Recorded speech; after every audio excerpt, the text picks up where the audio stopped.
एक व्यक्ति ने सुना था कि जहां जो चीजें ज्यादा होती हैं और वहां जाने से वही चीजें मिलती हैं।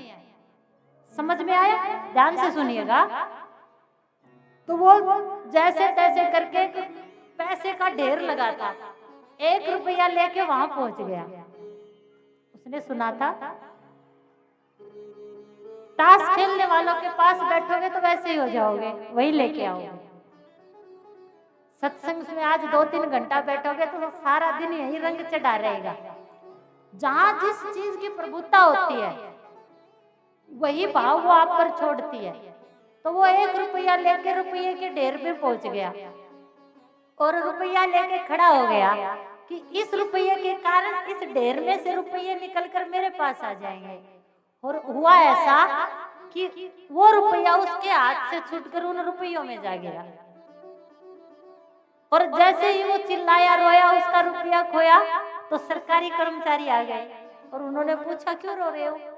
तो उसने सारी बात बताई कि मैं तो ये सोच के आया था कि इस रुपये के ढेर के आगे अगर मैं 1 रुपया लेके खड़ा हूँगा तो ये सारे रुपये आके मेरे रुपये से चिप जाएंगे। तो उसने कहा भाई बात तो तेरी सही है, जहां जिस व्यक्ति की प्रभुता या अधिकता होती है, घर में 5 आदमी अच्छे हैं, अगर एक बुरा आ जाए तो वो उसको अच्छा बना देते हैं। बोलना पड़ेगा हमारा, अच्छाई कम और बुराई ज्यादा फैलती है। गाय को विश्व की माँ कहा गया है। गाय माता की उपले में, और गाय माँ के उपले को जलाकर अगर आप गाय माँ का घी डालते हो तो उसमें सबसे ज्यादा ऑक्सीजन होती है। उसमें 48% ऑक्सीजन आपको मिलती है। अगर रोजाना आप अपने घर में ये काम करो तो जितनी बुरी हवाएं हैं, जितनी बुरी नजरें हैं, जितने अवगुण हैं, वो आपके घर से दूर हो जाते हैं। आपके घर से नेगेटिव एनर्जी दूर हो जाती है। अब बोलती तो मैं हर कथा में हूँ, लेकिन करेगा कौन? बोलना पड़ेगा।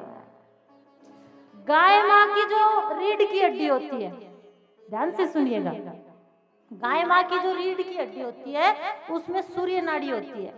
जब गाय माँ धूप में खड़ी होती है और सूर्य का प्रकाश जब गाय माँ की हड्डी इस पे पड़ता है तो कैरोटीन नाम का एक तत्व विकसित होता है उसके शरीर में, और उसमें सबसे ज्यादा सोने की मात्रा होती है।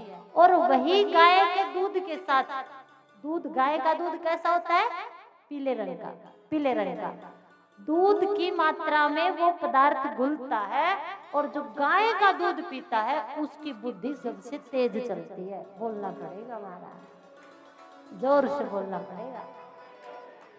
आज विज्ञान ने, गौ माता और आप जैसे धर्मात्माओं ने जो अपने गांव में गौशाला और गौ सेवा का जो संकल्प लिया है, उस संकल्प को आपको तब तक निभाना है जब तक आपकी देह में प्राण है, और अपनी सेवा, यही भाव, यही समर्पण अपने बच्चों को सौंप के जाना है। बोलना पड़ेगा महाराज।